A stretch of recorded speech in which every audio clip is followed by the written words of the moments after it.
Alors, on va commencer par les évolutions. Alors, si, comme le disait un article ce matin, si vous avez passé au moins 15 secondes sur Internet aujourd'hui ou hier, vous avez la possibilité, vous avez vu les nouvelles annonces. La première, c'est l'intégration complète de la création des panoramas et du HDR. À l'époque, il y a donc une version. On pouvait très bien faire des panoramas et des HDR avec Adobe, c'est pas le problème, c'est juste que c'était externalisé de Lightroom. On devait faire un export vers Photoshop, donc déjà il fallait avoir Photoshop, il fallait avoir envie de passer sous Photoshop, parce que c'est pas tout à fait le même type de logiciel. Aujourd'hui, en à peu près 3 clics de souris, on est capable de compiler ces panoramas et de compiler ces HDR. Ça veut pas dire que ça les traite, hein, loin de là, ça veut juste dire qu'on peut les monter sans sortir de son environnement, j'ai envie de dire, de travail qui est Lightroom.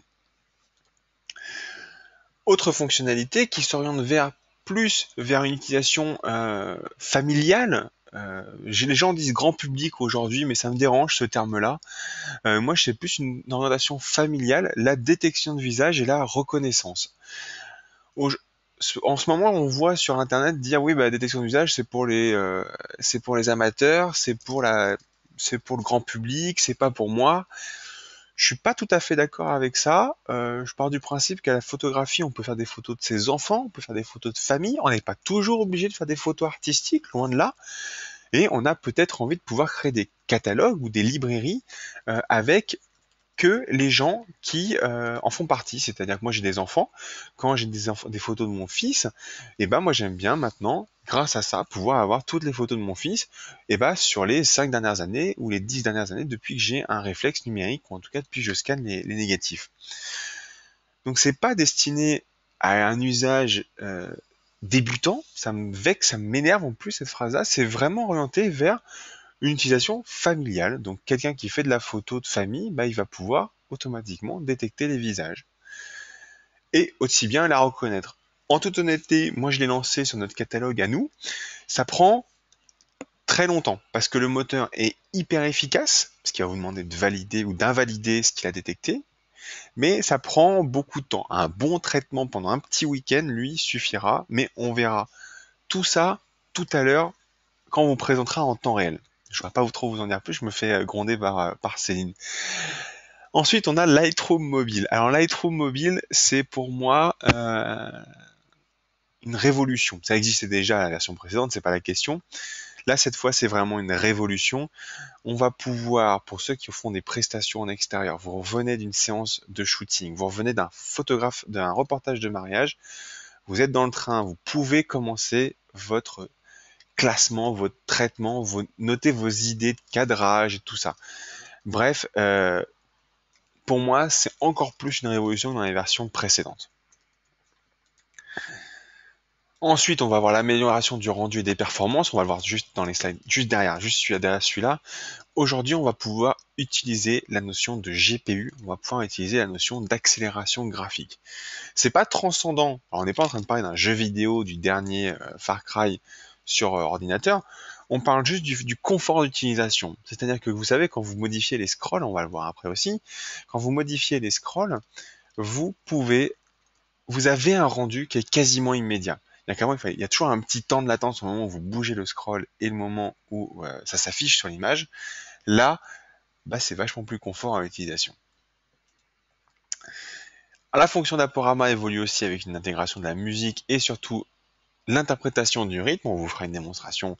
Et il faut que j'accélère, je suis déjà en retard. On vous fera une démonstration tout à l'heure. On a fait un petit export avant que la séance commence. On vous montrera ce que c'est.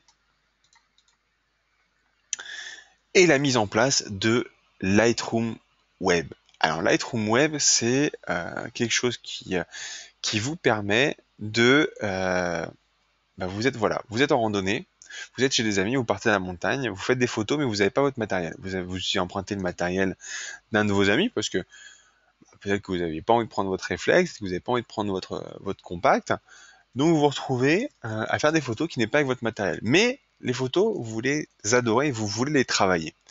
Évidemment, vous les avez pris en en rush, d'accord, vous les avez pris en RAW, et bah, tout simplement, avec Lightroom Web, vous allez les prendre chez votre ami, vous allez les mettre sur Internet, vous allez les uploader, et vous allez les récupérer sur le catalogue, et on vous montre ça après. Et après, voilà, l'accès au catalogue d'Adobe, l'accès à votre catalogue Lightroom dans Adobe Slate et Adobe Voice. On a connecté l'iPad, c'est pour juste après. Et après, la possibilité de rendre publique une collection. Tout simplement, vous souhaitez partager avec vos amis sans passer 3 heures à uploader ça sur Internet. Il suffit de leur envoyer le lien, partager sur les réseaux sociaux, et vous rendez accessible la galerie que vous avez, enfin la collection que vous avez envie. On va tout de suite rentrer dans la technique, comme ça j'ai presque envie de dire que ça sera fait. Voici quelques relevés de performance mesurés grâce à l'accélération graphique. Donc on voit bien que sur les MacBook Pro, on gagne énormément en pourcentage de traitement, ou en tout cas de confort de traitement de rendu. Je crois que le gap le plus gros, regardez par exemple tout ce qui va être la Surface Pro, en utilisant la capacité du processeur, on augmente de 7931% la distorsion.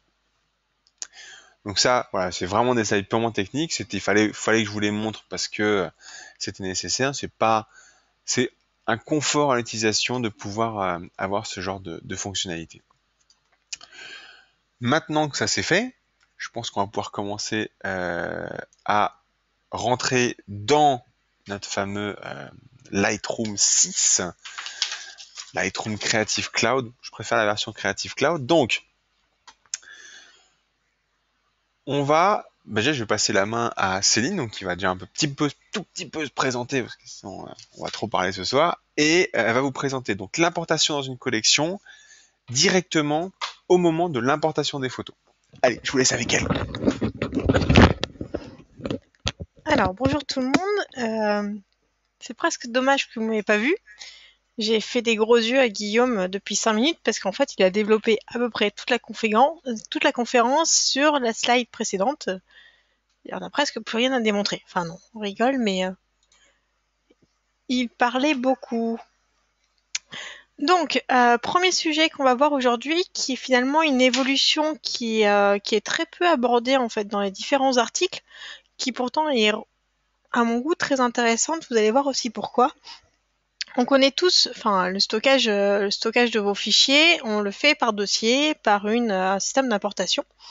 Vous avez également à disposition des collections, alors qui sont beaucoup plus bas, qu'on voit ici, chez moi. Donc vous voyez là, ici, en bas à gauche. Ce système de collection n'est pas automatique, ça demande un petit travail où à chaque fois vos photos, il faut les sélectionner, les mettre dans une collection. Vous pouvez faire des collections dynamiques, mais ça demande un petit peu de temps d'organisation. Lightroom a décidé, cette nouvelle version apporte une modification au moment de l'importation. Donc là, je vais prendre un exemple. Je vais venir chercher sur mon bureau ce que je peux avoir. Alors, je sais pas, je vais voir qu'est-ce que j'ai en 2014. Par exemple, je vais faire des photos faites au Jardin du Luxembourg pendant un cours photo, justement. Je vais pouvoir l'ajouter directement à une collection. Hop. Donc en plus, ici complètement à droite, vous pouvez choisir une collection ou même en rajouter une. Donc là, je vais peut-être mettre par exemple cours photo. La créer, ce qui fait que en plus d'apporter vos fichiers dans vos dossiers, tout simplement, et sur votre ordinateur, vous allez pouvoir aussi de suite les ranger correctement dans les collections. Alors vous allez me dire tout de suite à quoi servent les collections, à part à ranger, avoir un autre système de rangement. Alors, je recherche mes collections. Elles sont là. On va voir tout à l'heure que les collections sont particulièrement utiles quand on souhaite utiliser le cloud et quand on souhaite utiliser la tablette ou même Adobe Web. J'en dis pas plus, sinon c'est Guillaume qui va me faire des gros yeux. Donc c'était une petite évolution finalement qui est passée dans tous les articles que j'ai vus et même sur Photopassion, on n'en a pas du tout parlé, qui passait un peu à la trappe. Pourtant, elle peut être très intéressante juste pour bien s'organiser. Deuxième évolution qui est également très peu abordée. Alors je vais prendre une photo assez caractéristique pour vous montrer. Alors celle-ci, alors pourquoi? C'est juste parce que là, ici, c'est une photo que j'ai voulu volontairement de biais. Alors ça, c'est moi qui l'ai cherché, hein. Mais imaginons que vous voulez aujourd'hui redresser cette photo. Pour redresser la photo, on n'a pas trop le choix, on passe dans le développement et ensuite on va dans notre outil de cadrage. On a ici une petite réglette. Donc soit on le fait à la main, par exemple si je voulais, je peux prendre ici comme référence la ligne. Je ne sais pas si tout le monde voit montrer. Hop, il vient d'apparaître. Donc si je clique dessus, voilà, ma photo se redresse automatiquement en fonction de la ligne que j'avais choisie. On a cette possibilité-là. On a cette possibilité également de jouer sur la pipette, sur la réglette qui est à droite. Voilà, donc là ici je viens moduler ma photo. À droite, à gauche. C'est plus approximatif, mais des fois on n'a pas toujours de repères bien droits également. Et petite évolution, donc tout ça c'était des choses qui existaient déjà. Vous pouvez également demander, il y a une nouvelle fonctionnalité qui vient d'apparaître ici, qui est redresser automatiquement la photo. Donc il va venir travailler sur votre photo, essayer de détecter une ligne d'horizon. On clique dessus, et voici, finalement il a fait ni plus ni moins que la même chose que moi avec la réglette, mais de manière automatique. Bon, je vais remettre ma photo comme elle était avant, parce que de mon côté, je la voulais bien de biais. Donc pareil, c'était une petite évolution que peu de monde parle finalement également, mais qui est particulièrement intéressante justement dès qu'on fait un peu de paysage.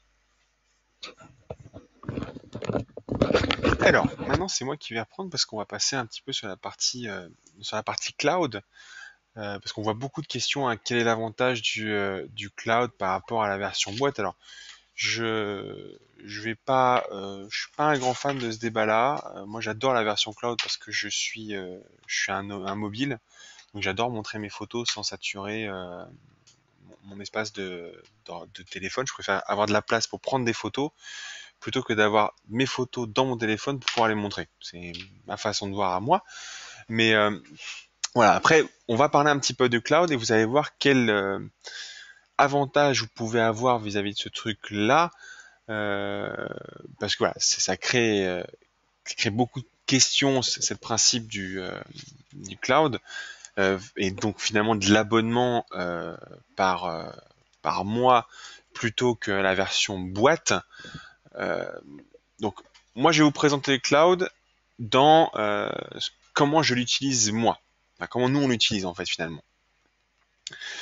Donc premièrement, on va partager une collection, c'est-à-dire que ça y est, j'ai travaillé par exemple, on va prendre le catalogue qu'on a vu ici, et puis on va aller dans démonstration, et j'ai envie de vous montrer sur ma tablette le catalogue démonstration. C'est hyper simple, je clique tout simplement sur le petit bouton à gauche ici. D'accord? J'ai pas de clic droit à faire, j'ai juste une petite pression à faire. Là, qu'est-ce qu'on voit? On m'explique que je peux arrêter la synchronisation ou la reprendre. D'accord? Donc là, je vais arrêter la synchro. Et maintenant, vous voyez le petit icône ici a changé. C'est un petit carré maintenant. Maintenant, je vais la réactiver. Et là, il me dit synchronisation de démonstration et c'est en cours. Où est-ce qu'on peut voir qu'est-ce qui se passe?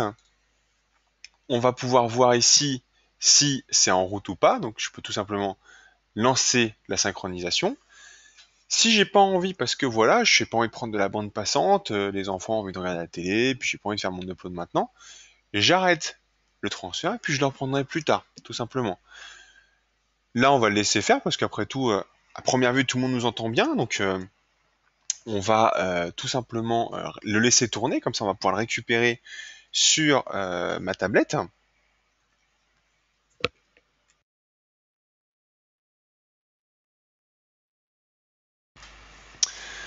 Donc, on va maintenant partir sur ma tablette et on va commencer mon traitement. Alors j'utilise ce soir un logiciel qui est pas qui a rien à voir avec Lightroom, hein.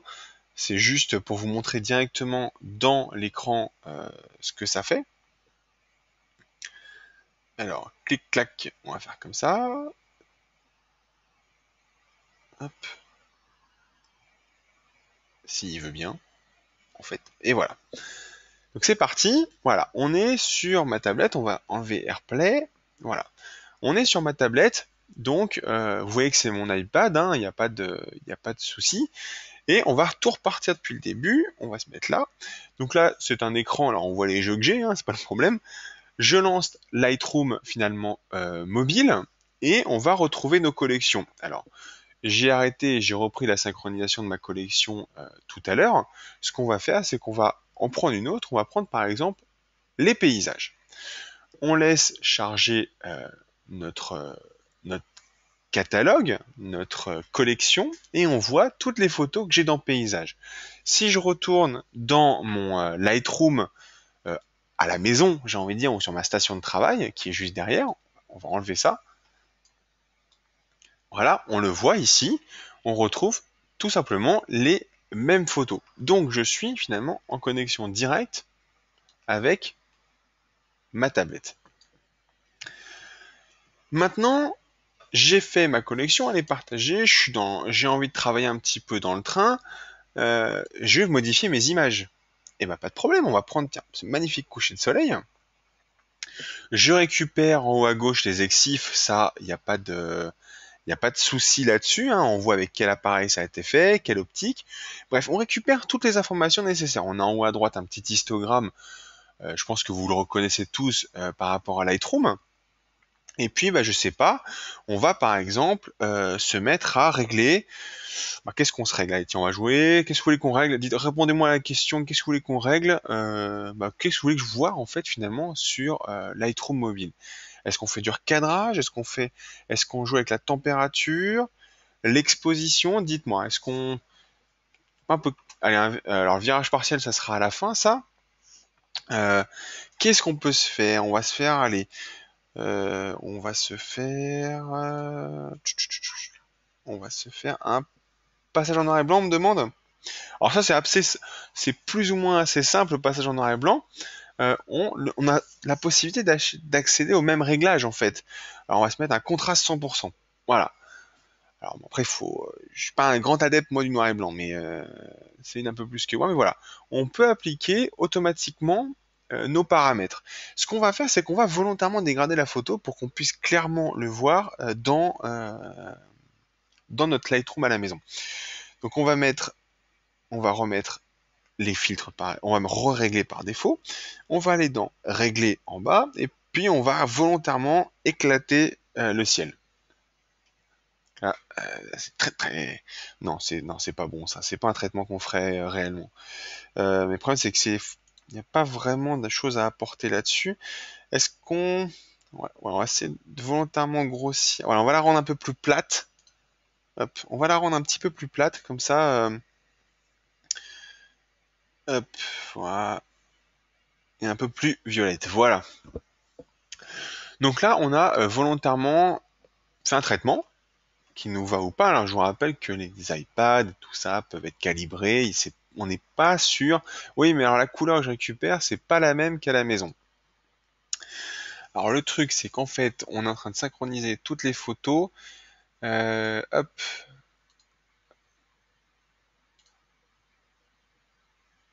Clac, clac, clac. On va lui laisser quelques secondes quand même euh, pour se mettre à jour et pouvoir récupérer les réglages finalement dans le Lightroom.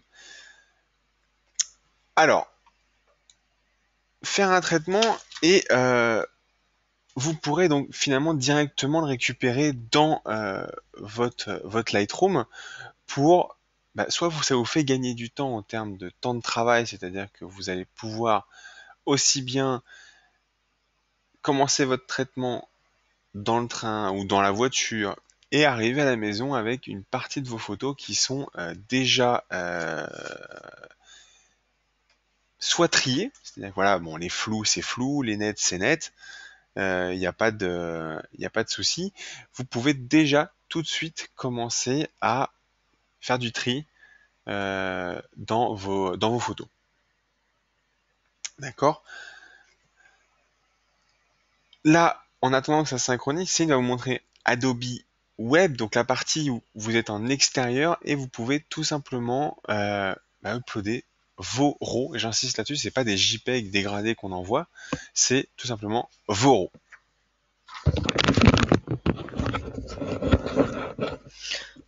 Donc oui, alors comme disait Guillaume, pour l'instant la photo n'a pas été mise à jour. Je pense surtout qu'on consomme un peu de bande passante juste avec le webinaire. C'est peut-être pour ça aussi qu'elle part pas. C'est bien dommage. Mais je pense que d'ici la fin, on va bien réussir à la voir cette photo. Donc cette interface, je finis juste sur Adobe Mobile, enfin Lightroom Mobile, pardon. Elle a surtout été repensée pour vraiment travailler en mode tactile, en proposant la majeure partie des grandes fonctions en fait de Lightroom, ce qui fait que devant votre télé avec votre iPad, vous pouvez commencer à faire le tri de vos photos de vacances. Ça va peut-être bien me servir de mon côté, en sachant que je suis toujours en retard de mes photos de vacances. Donc, deuxième donc, partie qu'on peut utiliser grâce à Adobe, ça va être Adobe Lightroom Web. Alors, je l'ai déjà lancé, mais du coup, vous regardez l'adresse, c'est lightroom.adobe.com. Il vous demande par contre de vous loguer avec vos identifiants Creative Cloud. Donc, c'est une fonctionnalité que vous n'avez pas si vous êtes en format boîte, donc en Lightroom 6. Et vous allez retrouver toutes vos collections. Ben justement, regardez, on retrouve ici ma collection paysage qu'on avait tout à l'heure. Alors, sur cette interface, vous ne pouvez pas traiter vos photos. Ce n'est qu'une interface qui vous permet de les visualiser et vous allez pouvoir cependant au moins sélectionner une photo. Vous savez, le fameux P, le fameux U et le fameux X. Donc P, je sélectionne. U, elle est neutre. Et X, j'ai envie de la mettre à la poubelle. Vous allez également pouvoir, alors si vous êtes logué sur vos comptes, vous allez également pouvoir, ah bah tiens, justement, très intéressant, on voit que la photo là est mise à jour du côté d'Adobe Web. Donc vous pouvez également mettre des petits cœurs ou des commentaires. Alors par exemple, celle-là, je vais dire que je vais lui mettre un cœur. Je vais mettre un commentaire, je vais mettre, par exemple, elle est penchée cette photo, elle est penchée cette photo.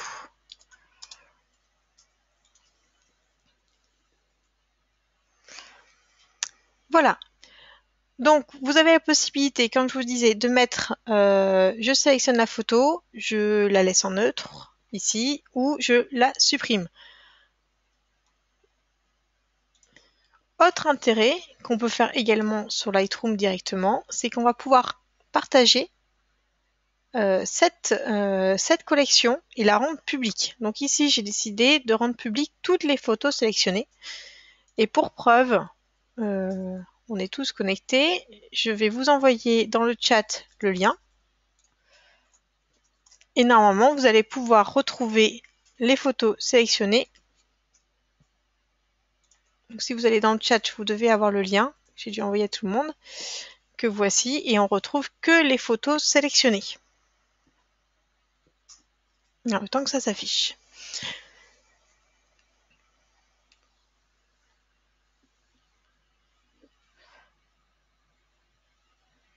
Bon, en attendant que ça s'affiche, je pense que chez vous, ça doit aller peut-être un petit peu plus vite.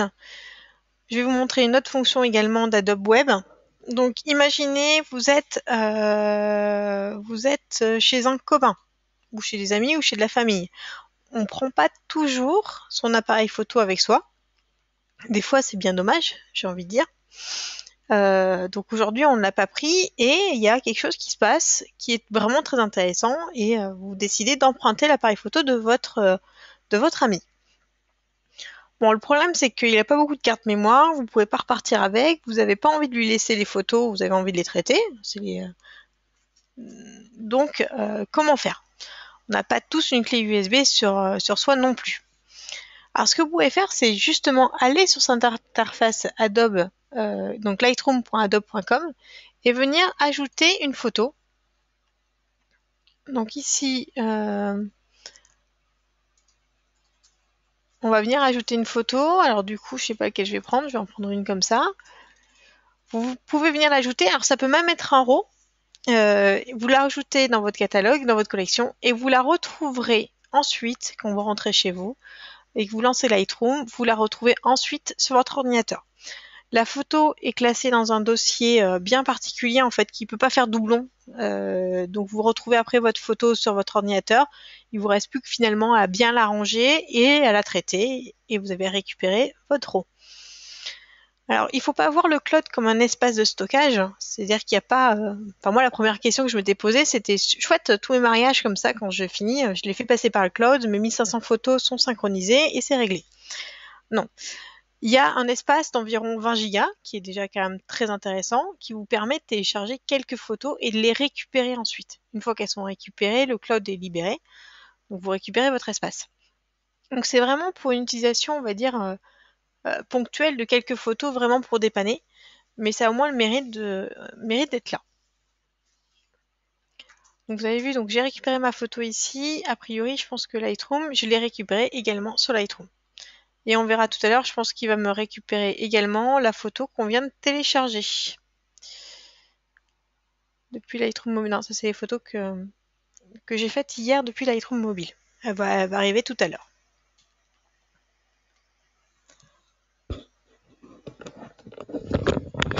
Alors, là, on a vu finalement l'utilisation de Lightroom à Lightroom, c'est-à-dire qu'on était sur un Lightroom mobile, on l'a emmené sur un Lightroom PC, donc que ce soit un Lightroom Android ou autre. Là, vous allez voir qu'on va maintenant, si je le retrouve, on va utiliser notre catalogue Lightroom directement dans une application qui s'appelle Adobe Slate pour raconter des histoires. Alors, je repartage encore une fois, clac, clac, clac, on fait ça vite. Je repartage cette fois mon écran d'iPad. Alors, Adobe Slate, c'est... alors tout à l'heure, je disais une question qui disait oui, on peut écrire sur la photo. Et ben là, c'est à peu près pareil. On va pouvoir raconter une histoire avec nos photos. On va pouvoir un petit peu faire un montage autour de nos photos, un montage pour raconter une histoire. Alors, on a plusieurs façons, on en a déjà créé une nous de notre côté, c'est ce qui nous permet d'aller un petit peu plus vite, mais on a créé Barcelone en hiver. C'est une histoire qui est assez née à moi, et on s'est amusé tout simplement avec nos photographies. Donc par exemple, je clique ici, le petit plus, soit je vais chercher une photo de mon iPad, parce que ça fait des photos, une photo que je peux aller prendre sur le vif, c'est-à-dire que j'ai mon iPad, j'ai envie de raconter mon histoire, clac, il me manque un générique, je prends ma photo, soit une photo que j'ai partagée sur le Creative Cloud, soit mon catalogue Lightroom. Et là, on retrouve notre fameuse deux petites collections. Alors, on va tricher un petit peu, c'est pas Barcelone, mais on va reprendre la photo qu'on avait vue tout à l'heure au début, donc la petite photo un petit peu saturée. On la rajoute, on la met, donc là, par ce Barcelone en hiver, et on va pouvoir maintenant, je vais y aller doucement parce que ça va pas aussi vite que prévu, on va pouvoir raconter une histoire, soit avec du texte, donc là par exemple ça peut être coupole, euh, on valide, on va pouvoir modifier la grille, c'est-à-dire qu'on va pouvoir tout simplement prendre une photo et déplacer nos photos, donc d'un format à l'autre. On peut rajouter après des petites étoiles et tout. Une fois que cette histoire est racontée, soit on envoie un preview, et à ce moment-là, regardez, on peut tout simplement surfer dessus. On peut aussi créer il y a entre guillemets des thèmes de créer. Donc là, hop, on change de thème automatiquement. Ça change tout le format, mais aussi les effets de transition. Voilà, on retrouve nos légendes. On va pouvoir, tiens, on peut même peut-être mettre hop, un petit lien en dessous, on va mettre un peu de texte. Bref, on fait ce que l'on veut pour raconter notre histoire et ensuite la partager. Parce que j'insiste là-dessus, on peut partager notre histoire soit de façon publique, ici, on peut préciser une catégorie, quel type d'histoire c'est. Est-ce que c'est un tuto? Est-ce que c'est par exemple un restaurant qu'on a testé? Est-ce que c'est une sortie de sport avec les enfants? L'auteur, et ben là on peut mettre prénom, nom et une petite photo, parce que ça reste notre copyright. On met les crédits qui vont bien, je vais mettre Done. Et après on peut partager sur Facebook, sur Twitter, par email ou tout simplement en la mettant en code sur le web. On clique sur continuer.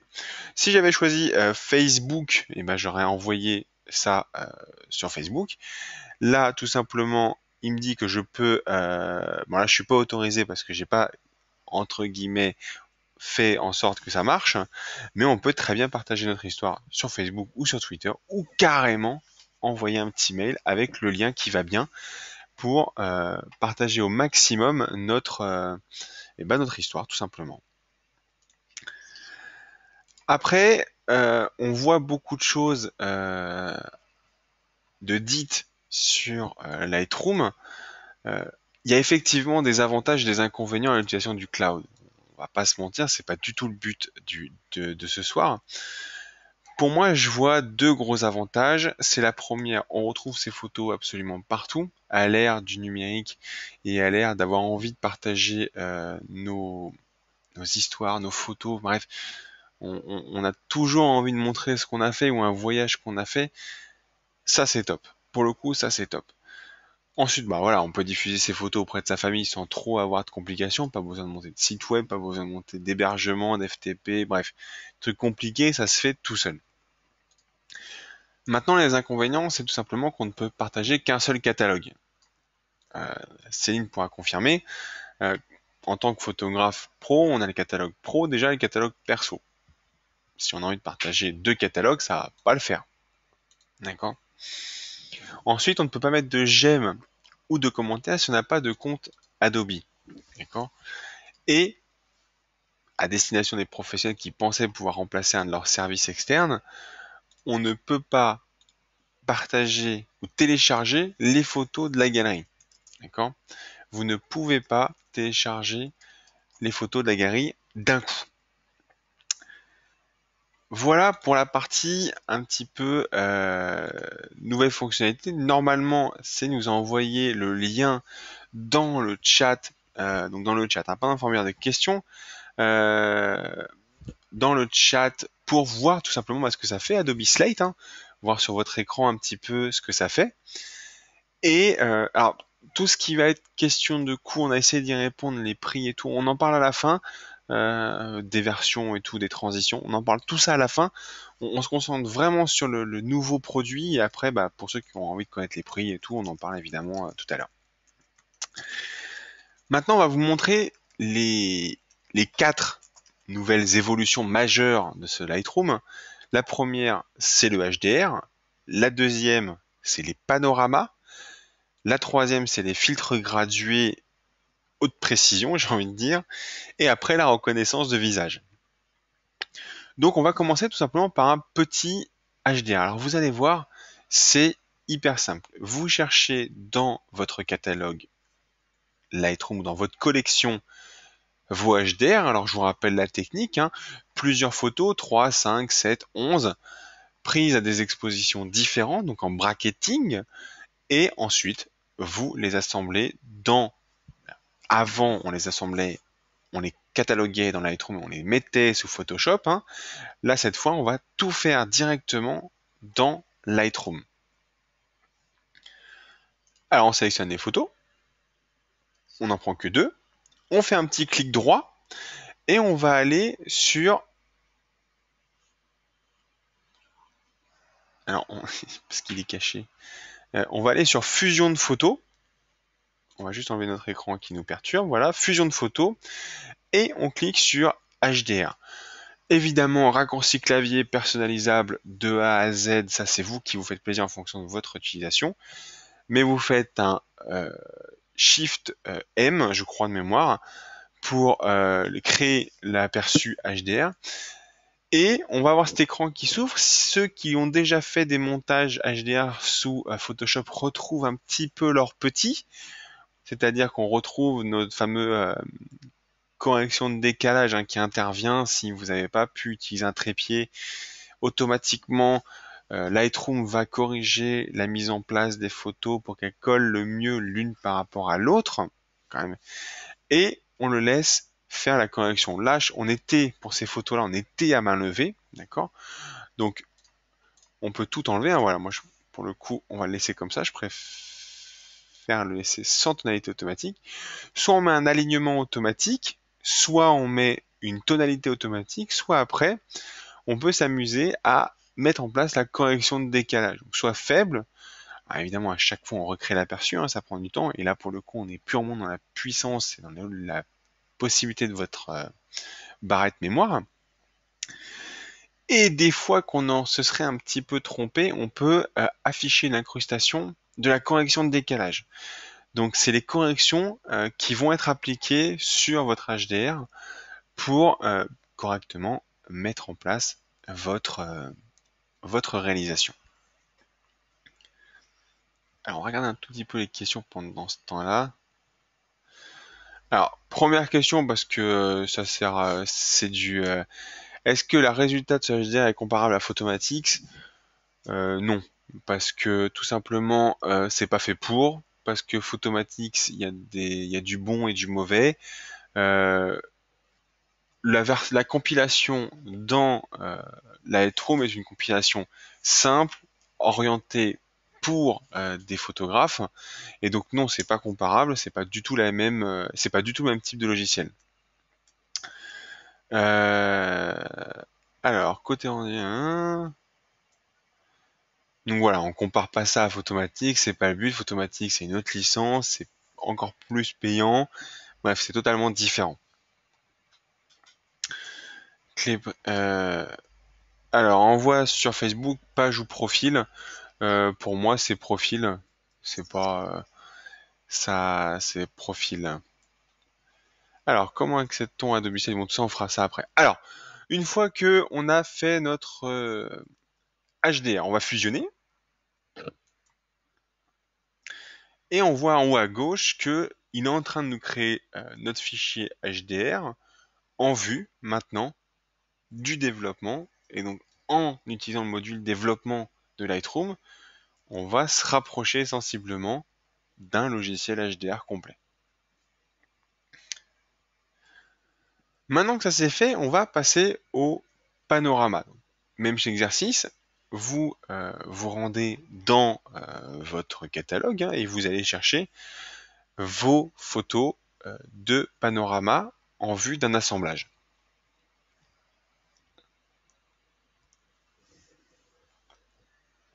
Donc là, on va prendre un beau panorama réalisé sur les côtes de Barcelone.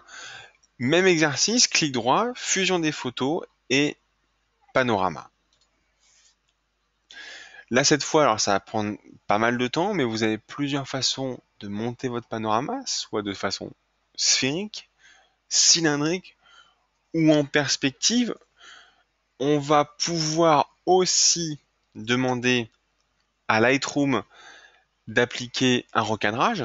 Vous savez que un panorama, il se peut qu'il y ait un décalage et qui fait qu'en haut de vos photos, vous ayez ces demi-arcs de cercle qui vous montrent que votre photo est pas forcément nickel nickel.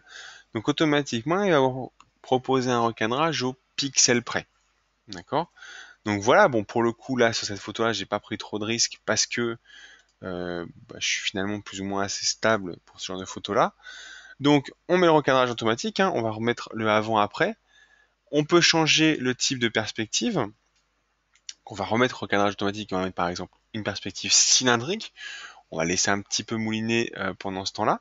Et vous allez voir la différence, voilà, elle est un peu plus grossie. Et si on met du sphérique cette fois,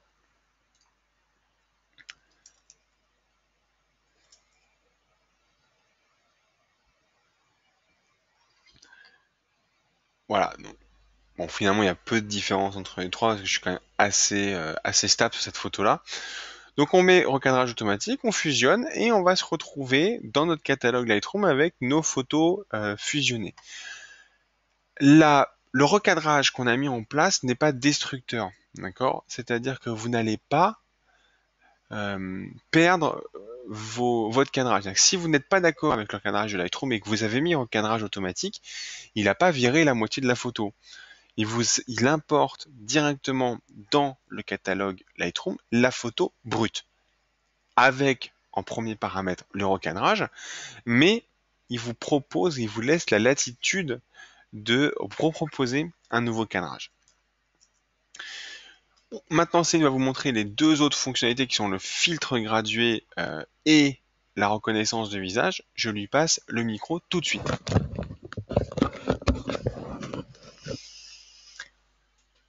Alors, on va voir nouvelle fonctionnalité, donc le filtre gradué. Je ne sais pas si tout le monde sait à quoi ça correspond. Je vous laisse peut-être interagir dans les. Je vous laisse interagir peut-être dans les remarques, dans les questions. Donc pour ça, je vais essayer de vous prendre une photo assez caractéristique. Bon, en fait, le ciel, c'était pas mal. C'était très bien même. Alors le filtre gradué, le principe, ça se trouve dans développement.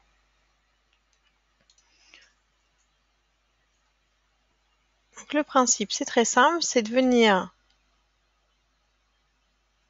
appliquer un traitement. Donc là, par exemple, ici, on va se mettre au niveau de l'horizon.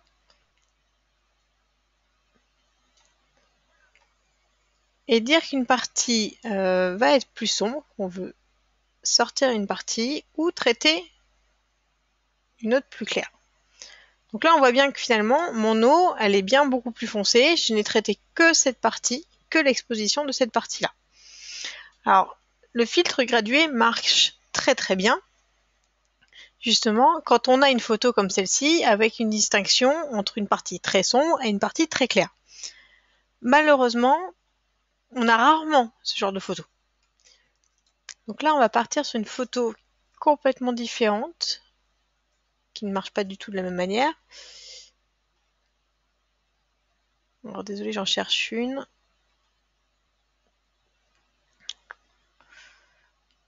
On pourrait partir là-dessus. Je vais même faire mieux, on va partir sur une photo. Je vais en faire une paupière virtuelle et je vais annuler tout traitement qui a été fait dessus.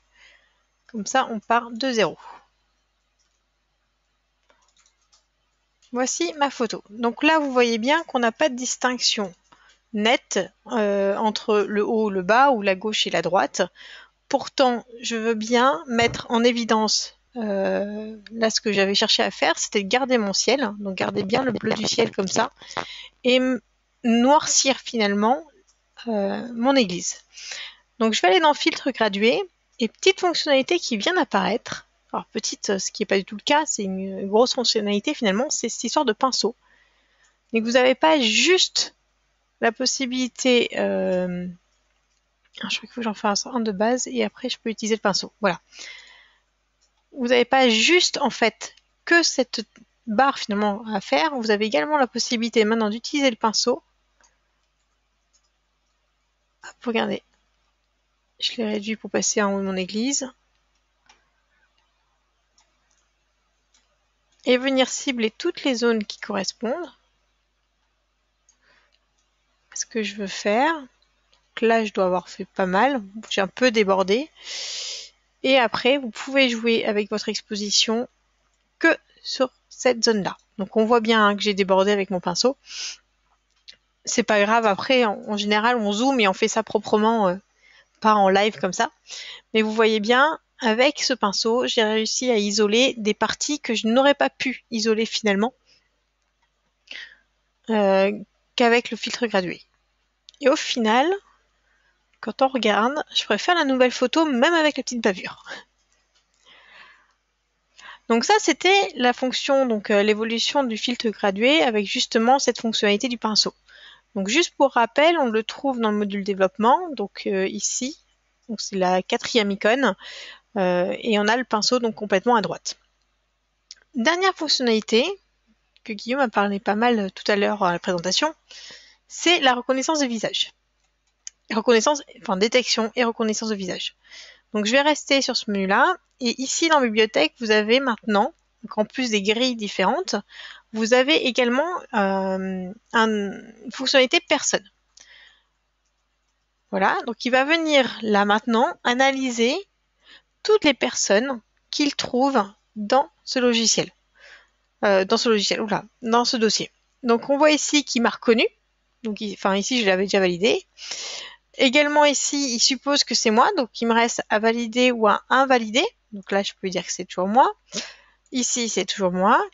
Ici, donc l'image suivante, c'est Guillaume, c'est bien ça.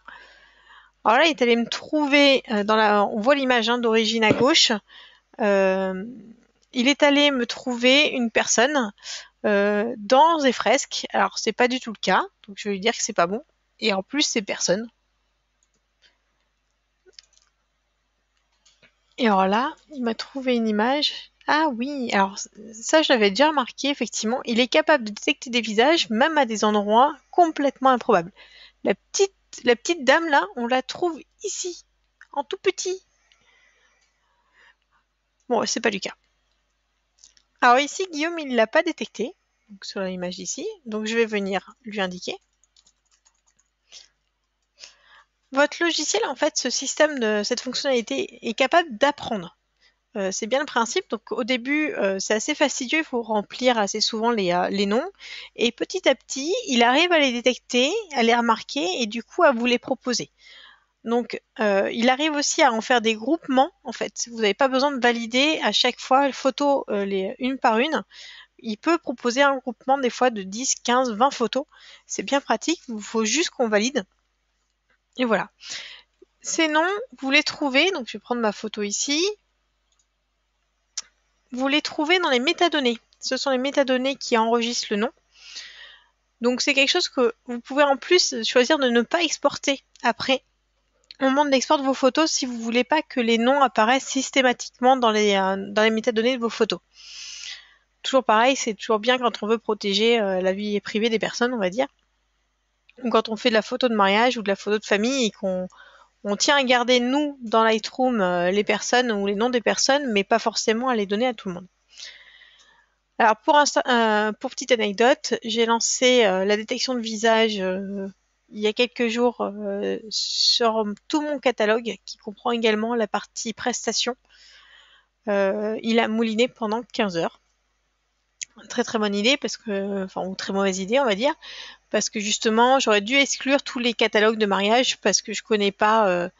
Oui, je connais les noms des mariés, les noms des témoins et des parents, mais après, on va dire sur les 80 autres invités, je connais pas leur nom ni prénom. Et donc, il a cherché à me les indexer. Donc, de ce côté-là, c'était pas forcément une bonne idée. Mais vous pouvez, donc toujours pareil ici là-haut, choisir donc de relancer la détection des visages, mais également de choisir des dossiers où vous ne voulez pas que la détection des visages se fasse. Donc justement, sur les dossiers de mariage et autres, c'est très intéressant de l'enlever.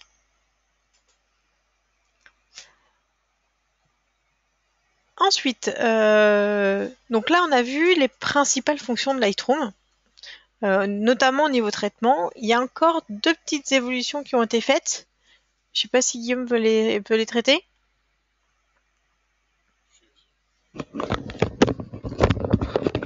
Alors, les deux autres petites évolutions, ça va s'adresser à ceux qui exportent leurs photos en vue d'une publication, peut-être sur YouTube ou peut-être sur une télévision. Où, voilà, on fait un reportage pour la famille et on a envie de mettre un petit peu de son là-dessus. Là, pour le coup, ça rejoint un peu mon autre passion. Aujourd'hui, avant, on pouvait exporter des diaporamas, ça c'est pas nouveau, c'est juste et du son, c'est juste qu'aujourd'hui, ça marche plus. Y avait pas, le son n'était pas synchronisé sur vos photos. Et donc du coup, on va vous montrer, enfin je vais vous montrer que maintenant il y a une case en plus. Donc vous vous rendez en haut à droite dans la partie diaporama, tout simplement, et vous vous rendez tout en bas, tout en bas, tout en bas, tout en bas. Vous cochez la partie musique. Donc, oui, on va mettre de la musique. On ajoute la piste audio qu'on veut. Alors, je vous rappelle un petit peu hein, les règles de Creative Commons. On partage une musique libre de droit en vue d'une diffusion sur YouTube. Sinon, on vous verra pas sur Internet et vous pourrez pas partager euh, sans souci vos photos. Donc, vous choisissez une petite musique, n'importe laquelle. Il va calculer automatiquement. Bon, il nous dit que c'est déjà ajouté, mais c'est normal. Et on va lui demander de synchroniser les diapositives de la musique pour avoir quelque chose de plutôt sympa en termes de rythme, donc quelque chose d'assez un rythme assez cohérent. Et du coup, on va pouvoir avoir quelque chose de sympa à exporter et en rythme. Alors, je peux pas vous montrer, je peux vous montrer un aperçu tout simplement, mais vous allez peut-être pas avoir le son. Mais en tout cas, imaginez qu'à chaque fois que la photo change, et ben, on est sur un changement de rythme dans la musique et c'est plutôt sympa pour c'est pas vital comme fonctionnalité, hein, soyons honnêtes, c'est pas non plus une révolution, c'est juste pour moi quelque chose d'intégré au logiciel, donc c'est plutôt confortable. On avait fait un petit export avant, à vous montrer ça, j'espère qu'il y a assez de son. Euh, je sais pas si vous entendez bien le son, mais ça va pas le faire avec le débit, parce que vous l'avez pas en même temps que nous. Euh, mais en gros, voilà, c'est synchronisé directement sur le son, et c'est plutôt une fonctionnalité euh, allez, c'est pas gadget, c'est un petit truc qui vous permet d'arriver à la fin avec un truc sur Internet.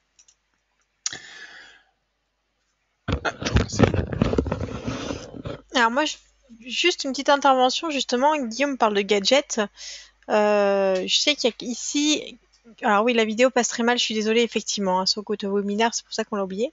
On l'a arrêté, pardon. Cette fonctionnalité, tout comme d'autres fonctionnalités comme le partage de collections, les rendus publics et tout ça, à mon goût, sont pas du tout gadgets quand on est photographe de mariage ou quand on fait de la photo justement pour des clients.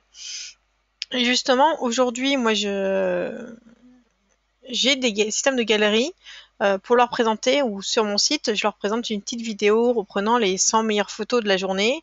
Donc c'est un diaporama, hein, ni plus ni moins qu'avec une musique. J'ai également une galerie avec toutes les photos qui peuvent visualiser. Au final, est-ce que j'ai besoin de payer ces outils-là alors que Lightroom me propose aujourd'hui toutes ces fonctions, notamment par le partage de la collection, donc par le rendu public finalement d'une collection, ou par ce système de diaporama avec une musique qui justement calcule bien correctement le temps de chaque photo. Donc là, on peut lancer le débat, mais moi de mon côté, je trouve ça très pertinent et vraiment pas gadget justement pour mon activité pro à côté en tant que photographe. Alors, dernière fonctionnalité un petit peu, mais là c'est vraiment adressé aux développeurs ou en tout cas ceux qui mettent leurs vidéos leurs photos pardon, sur Internet. Euh, Lightroom dernière version était très orienté Flash. C'est générationnel tout ça. C'est historique. Flash était pas compatible avec tous les logiciels de navigation, donc que ça soit un iOS ou un Android, ça passait pas toujours hyper bien. Aujourd'hui, maintenant, la nouvelle galerie est entièrement en HTML5. C'est-à-dire qu'en gros, c'est compatible partout. Il n'y a plus de débat de ça marche pas sur mon navigateur ou ça s'affiche pas. Les nouvelles euh, galeries Lightroom sont 100% compatibles avec n'importe quel navigateur. Alors j'ai pas fait le test sur Internet Explorer, pour le coup j'ai plus de Windows, mais en tout cas tout le reste ça fonctionne et ça fonctionne très bien. Alors on a très rapidement passé tout à l'heure là-dessus, mais c'était vraiment, je voulais insister aussi sur les processus de rendu, c'est-à-dire que euh, moi j'aime bien pouvoir arrêter une partie du logiciel, c'est-à-dire que là typiquement on peut lancer la détection de visage la nuit, d'accord? Et le jour, on fait notre traitement. Mais le jour, moi, j'ai pas envie que ça prenne toutes mes ressources de la machine pour rien. J'ai envie d'avoir 100% de ma machine prête pour mon traitement photo, mais le visage, ça attendra la nuit. Voilà, tout simplement.